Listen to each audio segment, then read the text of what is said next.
cheios corações dos vossos fiéis.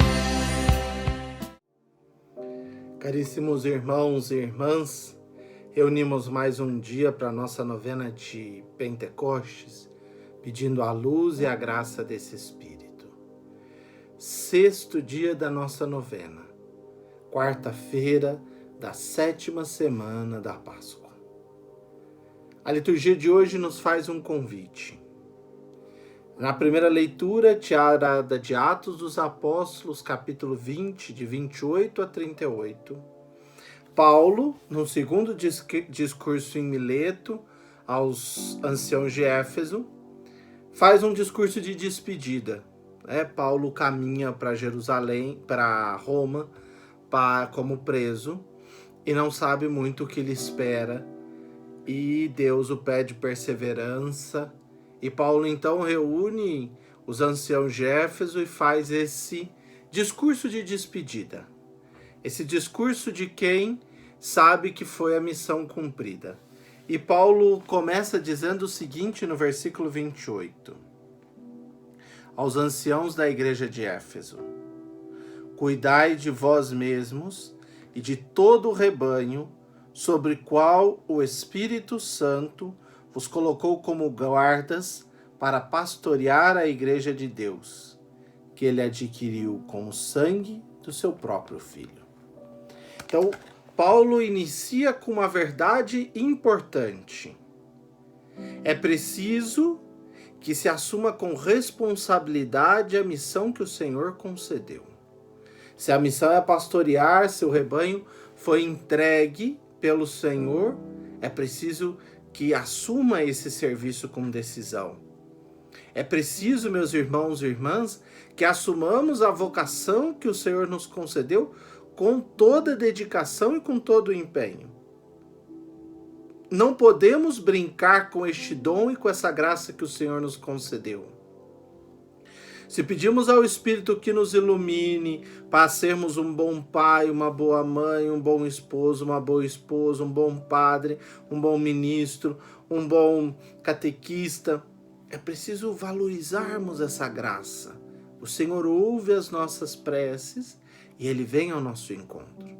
Por isso Ele diz aos anciãos: cuidem da igreja.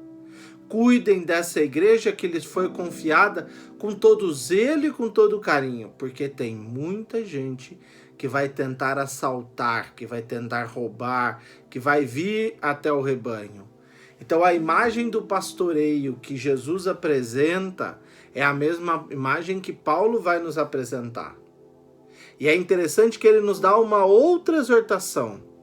Como ele catequizou esse povo em Éfeso? Ele catequizou com dedicação durante esses 3 anos e tratando pessoalmente. Quando nós falamos em iniciação cristã no nosso tempo de hoje, a fala é exatamente essa.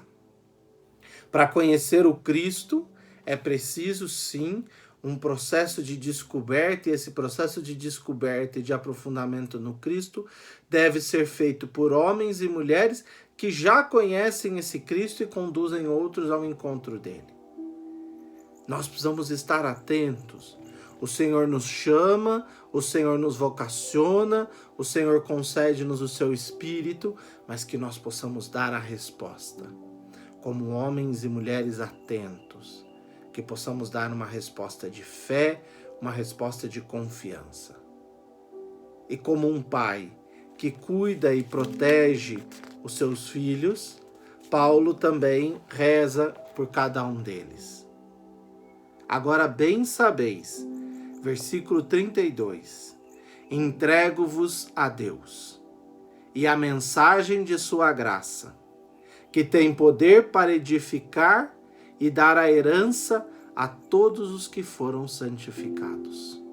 Ou seja, Paulo vê o seu trabalho feito e agora eu confio vocês ao Senhor.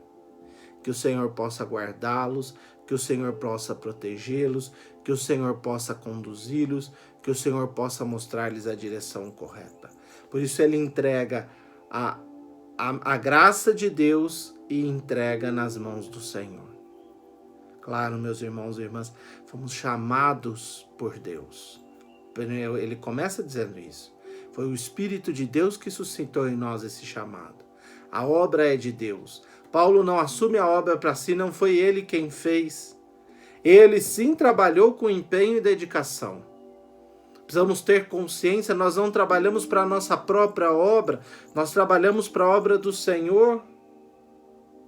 E trabalhando para a obra do Senhor é que nós vamos entender a proposta de que há mais alegria em dar do que em receber. Há mais alegria em oferecer, porque quando a gente oferece, é porque tem consciência que o Senhor já nos concedeu a graça para que a gente possa oferecer, para que a gente possa ser generoso com aquele irmão, com aquela irmã que precisa, para que a gente possa anunciar, para que nós possamos levar a palavra, levar a boa nova, catequizar, evangelizar. É porque Deus nos concedeu essa graça. Por isso a alegria em dar do que em receber. Quando nós somos pastores zelosos, cuidando da vocação, daquilo que Deus nos confiou, nós vamos percebendo como esse Deus age nas nossas vidas e nos convida a oferecer, a dar, a ser generoso e a ser uma presença de vida. Jesus, no Evangelho de hoje, Evangelho de São João, capítulo 17, versículo de 1 a 19. Estamos aí encerrando o grande discurso pós a ceia, pós lavar pés, e Jesus reza pelos seus discípulos. Pai Santo, guarda-os em teu nome, o nome que me destes, para que eles sejam assim como nós somos um. Ou seja, Jesus suplica a Deus que olhe por aqueles. Ele sabe da fragilidade do seu rebanho. Ele sabe a semente que ele plantou. Mas ele suplica porque ele deseja que o Senhor lhes dê força para enfrentar as dificuldades. Como um pai ou uma mãe que cuida do filho, zela, mas uma hora solta o filho para que ele cresça. Jesus faz isso conosco. Ele nos evangeliza, ele nos ensina, e nós precisamos ser dóceis a ouvir a sua palavra, estar atentos, mas ele também nos solta neste mundo. Por que ele nos solta no mundo se nós não somos do mundo? Versículo 15. Não te peço que o tireis do mundo, mas que o guardes do maligno. Por que não nos tirar do mundo? Eu não quero pertencer ao mundo, eu quero pertencer a Deus. Mas a nossa missão é aqui. A nossa missão é estarmos aqui e neste mundo sermos sinais da graça e do amor misericordioso de Deus. E neste mundo sermos sinais da presença deste Deus que nos dá a vida em plenitude. Neste mundo transformarmos a realidade numa nova realidade, numa nova vida, cheia de esperança. Nós não podemos fugir, meus irmãos e irmãs. Nós somos chamados a atuar. Não fuja da sua família, não fuja do seu emprego, não fuja disso. Não estou dizendo que é para aguentar violência, abuso. Não. Fugir no seguinte: você estando lá, você precisa ser uma presença de Deus. Na sua casa, você precisa ser uma presença de Deus. No seu serviço, você precisa ser uma presença de Deus. No lugar por onde você anda, você precisa ser uma presença de Deus. Mas, Padre, eu não sei como fazer isso. Peça ao Espírito de Deus que te ilumine.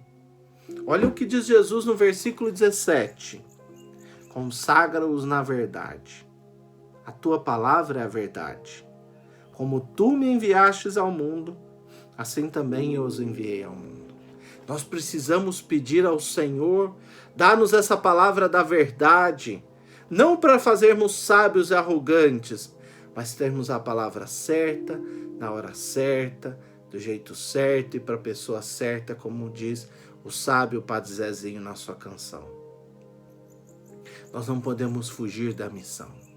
Por isso precisamos suplicar, e já estamos perto das festividades de Pentecostes, que nós possamos suplicar que este Espírito nos ilumine, que esse Espírito venha sobre nós e que Ele nos conduza nos caminhos da vida.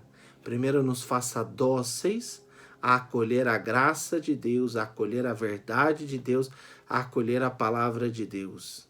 E num segundo momento, que nos faça homens e mulheres atentos, voltados para a missão, decididos para ela e com compromisso sigamos.